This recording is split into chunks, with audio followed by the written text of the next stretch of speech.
Alors, quelles sont les responsabilités des uns des autres dans cette déchéance sociale que connaissent les journalistes et professionnels de médias en République démocratique du Congo? Si on se réfère à l'organisation des États, on dirait d'emblée que tout ce qui arrive aux journalistes congolais est de la responsabilité première du gouvernement qui se sont succédés à la tête de ces pays. Mais le gouvernement, c'est un tout dans lequel il y a des responsabilités, des attributions de tous les membres qui les composent.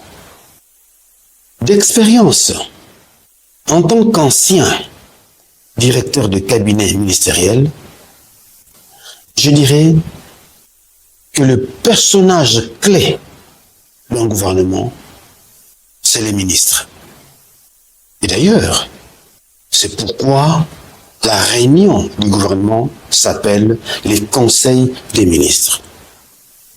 Les ministres, c'est celui qui apporte la matière au gouvernement, le projet, les dossiers qui permettent aux différents secteurs de la vie nationale de vivre, d'évoluer, de croître, de progresser, de se développer. Si le ministre n'apporte pas des dossiers, eh bien, son secteur sera défavorisé. Alors, si le secteur de la presse a connu cette hécatombe, on dirait que ce sont les ministres qui ont occupé ces fonctions-là au niveau de la communication et médias, au niveau de l'information et presse comme on nous appelait à l'époque. Ce sont eux qui n'ont pas veillé à apporter la matière et à veiller à l'exécution des différentes législations qui gèrent leur secteur.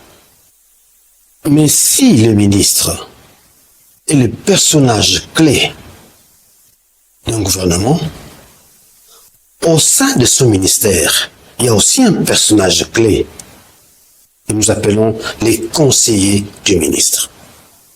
C'est l'expert qui connaît son secteur.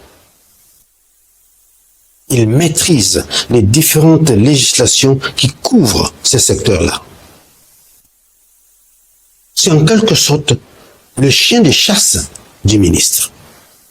Partout où il va, dans les correspondances qu'il traite, dans les rapports qu'il a dans la société, dans l'exploitation des différents rapports administratifs de son secteur, mais surtout de la Bible du gouvernement, que nous appelons les programmes du gouvernement, eh bien, cet expert, les conseils des ministres, puise dedans la matière qu'il apporte sous forme de notes techniques à son ministre, et l'esprit en alerte des ministres épuise à son tour les différents dossiers qu'il faut apporter au gouvernement.